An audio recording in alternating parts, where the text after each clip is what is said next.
Welcome to another edition of Unpacking. Today we're looking at a very popular topic, sustainability. This is just going to be a very brief overview of the kind of background to sustainability and some future thoughts. Quite a few people read about sustainability, talk about sustainability, think about how it might affect their different lives. But not a lot of people are particularly familiar with kind of how it kind of came into being as it is today. So this is just going to give you a very brief overview on kind of what happened, what changed, and where we are today. So sustainability so far, in 2017 in the UK, there was a documentary called Blue Planet 2. It was Sir David Attenborough, and it was the first time that most consumers saw on television plastic in the water affecting turtles, or had any kind of visual reminder of the issues that were being created by waste, packaging waste in the waters. As it says here, 88% of the viewers changed their lifestyle immediately after this, and there was an enormous backlash from people saying something needs to be done about this, it needs to change right now.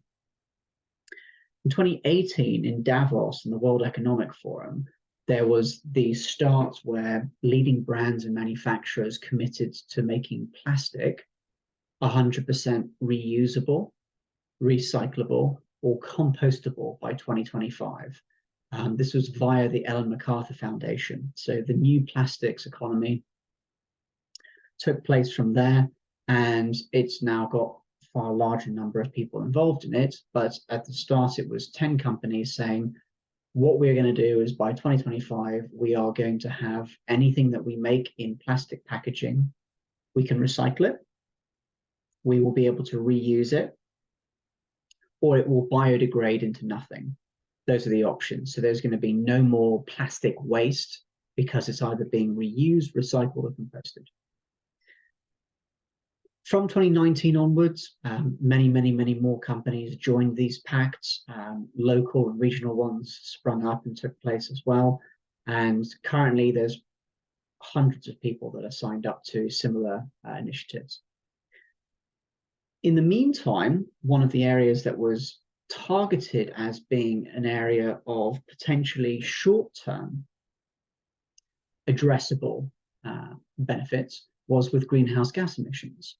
So in this case, these are a little bit simpler to solve because companies were looking at how they made products, they were looking at the resources they were using to make them, and they were thinking about ways that they might be able to scale back or improve or make less of a impact with greenhouse gases emissions. So in this case, in the packaging world's case, the greenhouse gas emissions are responsible for about 80% of harm to the environment, while the packaging part was maybe 15 to 20%. So from just a basic 80-20, where's the big problem? The big problem is emissions. The smaller problem is packaging waste. So in packaging's case, and in particular flexible packaging, the size of that problem and the scale of what they're trying to solve lends it to be very important to be able to find a solution that was reducing the emissions of carbon, but also at the same time helping to reduce waste so that things were not being made and then just thrown onto the ground or into the water. In 2021, by volume, flexible packaging was 33% of the entire packaging mix, followed by rigid at 28%, paper at 15%, glass at 11%, and metal at 10%. By 2025, those numbers don't change all that much. And so the majority is plastic in flexible packaging. Metal or paper form a smaller part of it. And approximately 55% of the industry is packaged in plastics, about 22% in paper, about 13% in metal, and about 10% in glass. So if you think about these numbers of units that are being packaged by way of comparison, The automotive industry has about 82.6 billion, retails about 22,000 billion, pharmaceuticals 48.6, 486 billion, flexible packaging is 400 billion. So flexible packaging is higher than automotive, about the same size as pharmaceutical, smaller than retail. So during the pandemic,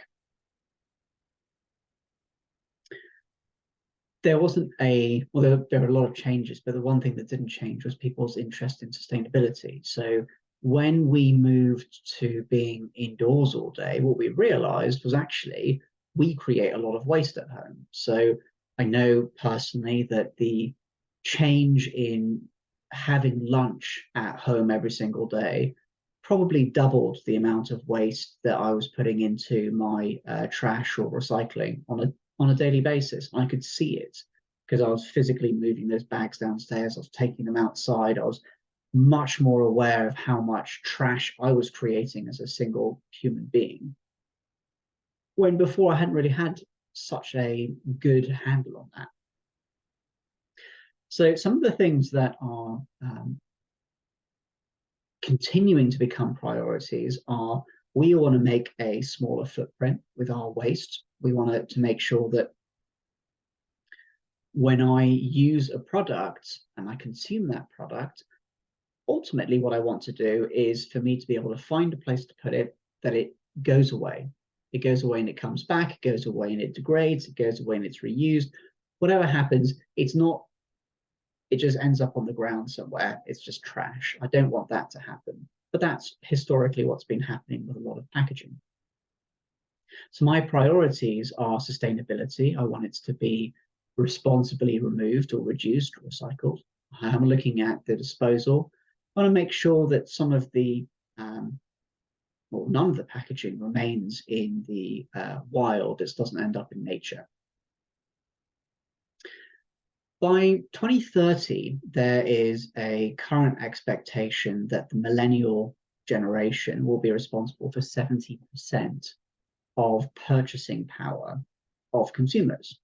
So a lot of the baby boomers will be handing over their financial responsibility to their kids. And those kids who are now have families of their own will have a much larger budgetary control. And because it's that generation that have a set of priorities that includes sustainability, responsible disposal, transparency, experiential interaction, trust and well-being, all these areas that are addressed by having more sustainable, better packaging. So companies are, of course, beginning to maneuver to make sure that they are addressing this massive market and opportunity. And they can't do that if they use platitudes or greenwashing, because trust is so important to the millennial base. Consumers need to have very clear communication on how the packaging is sustainable. So tell me how I dispose of it, what's the best way of disposing of it, where I dispose of it, if there's something I need to do to make sure that it actually disappears or is recycled or reused. Tell me what information I need to make sure that I can dispose of it properly, and then I'll do that. If you don't tell me, the expectation is that I can put it into trash or I can put it into recycling and it will eventually find its way into the right stream. That is not the case. But if I'm not told that information, how am I as a consumer supposed to know that? And if I find out later that I've been told something that's not correct, or that it's been greenwashed or a false claim, I will vote by not buying from that company anymore. So the simple point is this: Blue Planet created a huge wind of consumer opinion, mainly in the millennials, who are soon to command the purchasing power of the market. Anything that is not 100% recyclable, reusable, or compostable will be blown away. All the increasing regulation is pointing towards there's not going to be single-use plastics or something that just creates waste.